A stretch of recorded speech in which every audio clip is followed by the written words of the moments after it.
সবাইকে বিপদে ফেলে শেখ হাসিনার একা দেশ ছেড়ে যাওয়ার ঘটনা মেনে নিতে পারছেন না আওয়ামী লীগের নেতাকর্মীরা।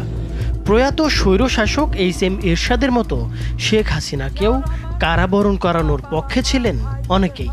তবে শেষ সময়েও আরও বেশি বল প্রয়োগ এবং রক্তপাতের মাধ্যমে ক্ষমতা ধরে রাখতে চেয়েছিলেন শেখ হাসিনা। শেখ হাসিনা পালিয়ে গেছে, শেখ হাসিনা নাই, শেখ হাসিনা চলে গেছে, শেখ হাসিনা পালায় না। শুধু নিজ পরিবারের সদস্যদের নিয়ে শেখ হাসিনা দেশ ছাড়ার ঘটনা মানতে পারছেন না আওয়ামী লীগের শীর্ষ নেতা ও মন্ত্রীরা। শেখ হাসিনা যে দেশ ছেড়ে এভাবে সবাইকে রেখে একা পালিয়ে যাবেন তা ঘুণাক্ষরেও টের পাননি কেউ, এমনকি কোনো ইঙ্গিতও পাওয়া যায়নি আগে। প্রাণপ্রিয় নেত্রীর এমন চলে যাবার খবর শোনার পর মন্ত্রিসভার সদস্য এবং দলের নেতাকর্মীরা অনেকটা হতবিহ্বল হয়ে পড়েছিলেন। তারা বলছেন, তিনি দেশ ছেড়ে যদি যাবেনই তাহলে শেষ মুহূর্তে দলের নেতাকর্মীদের কেন আন্দোলনকারীদের মুখোমুখি দাঁড় করালেন?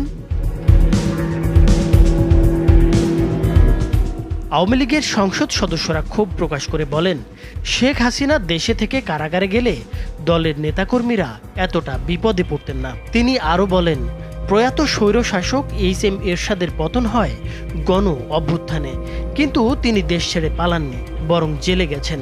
শেখ হাসিনা দেশের প্রধান একটি রাজনৈতিক দলের নেতা হয়ে কিভাবে নেতাকর্মীদের রেখে বিদেশে চলে গেলেন এটা মাথায় আসছে না।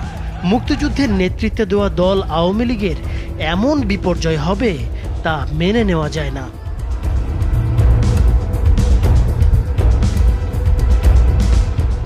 তবে শেষ সময়েও অতিরিক্ত বল প্রয়োগ এবং আরও বেশি রক্তপাতের মাধ্যমে ক্ষমতা ধরে রাখতে চেয়েছিলেন শেখ হাসিনা। পালিয়ে যাবার আগে গতকাল সকাল 10:30 থেকে প্রায় 1 ঘন্টা রাষ্ট্রীয় বিভিন্ন বাহিনীর শীর্ষ কর্মকর্তাদের চাপ দিচ্ছিলেন তিনি। পরিস্থিতি যে একেবারেই নিয়ন্ত্রণের বাইরে সেটি তিনি কিছুতেই মানতে চাচ্ছিলেন না। নিরাপত্তা বাহিনী কেন পরিস্থিতি সামাল দিতে পারছে না সেটার জন্য ক্ষোভ প্রকাশ করেন তিনি। শিক্ষার্থীরা আইনশৃঙ্খলা রক্ষাকারী বাহিনীর সাজোয়া যানে উঠে লাল রং দিয়ে দিচ্ছেন, এমনকি সামরিক যানে পর্যন্ত উঠে পড়ছেন। তারপরও কেন আইনশৃঙ্খলা বাহিনী কঠোর হচ্ছে না সেটা নিয়েও ক্ষোভ প্রকাশ করেন তিনি। এছাড়া বিশ্বাস করে এই কর্মকর্তাদের শীর্ষ পদে বসিয়েছেন সেটাও তিনি উল্লেখ করেন। এক পর্যায়ে শেখ হাসিনা পুলিশের আইজিপিকে দেখিয়ে বলেন, তারা তো ভালো করছে।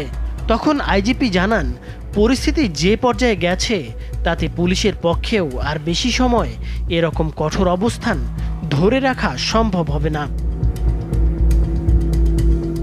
ওই সময় শীর্ষ কর্মকর্তাদের পক্ষ থেকে বোঝানোর চেষ্টা করা হয়, বল প্রয়োগ করে এই পরিস্থিতি সামাল দেওয়া যাবে না, কিন্তু শেখ হাসিনা সেটা মানতে চাচ্ছিলেন না। তখন কর্মকর্তারা শেখ রেহেনার সঙ্গে আরেক কক্ষে আলোচনা করেন। তাকে পরিস্থিতি জানিয়ে শেখ হাসিনাকে বোঝাতে অনুরোধ করেন। শেখ রেহেনা এরপর বড় বোন শেখ হাসিনার সঙ্গে আলোচনা করেন, কিন্তু তিনি ক্ষমতা ধরে রাখতে অনড় থাকেন। এক পর্যায়ে বিদেশে থাকা সজীব ওয়াজেদ জয়ের সঙ্গেও ফোনে কথা বলেন একজন শীর্ষ কর্মকর্তা। এরপর জয় তার মায়ের সঙ্গে কথা বলেন। তারপর শেখ হাসিনা পদত্যাগে রাজি হন। তিনি তখন একটা ভাষণ রেকর্ড করতে চান জাতির উদ্দেশ্যে প্রচারের জন্য। ততক্ষণে গোয়েন্দা তথ্য আসে যে বিপুল সংখ্যক ছাত্র জনতা শাহবাগ ও উত্তরা থেকে গণভবন অভিমুখে রওনা হয়েছে। দূরত্ব বিবেচনায় মাত্র 45 মিনিটের মধ্যেই শাহবাগ থেকে গণভবনে আন্দোলনকারীরা চলে আসতে পারে বলে অনুমান করা হয়। ভাষণ রেকর্ড করতে দিলে গণভবন থেকে বের হওয়ার সময় নাও পাওয়া যেতে পারে। এই বিবেচনায় শেখ হাসিনাকে ভাষণ রেকর্ডের সময় না দিয়ে 45 মিনিট সময় বেঁধে দেওয়া হয়। এরপর ছোট বোন রেহেনাকে নিয়ে তেজগাঁওয়ের পুরনো বিমানবন্দর হেলিপ্যাডে আসেন শেখ হাসিনা। সেখানে তাদের কয়েকটি লাগেজ ওঠানো হয়। তারপর তারা বঙ্গভবনে যান।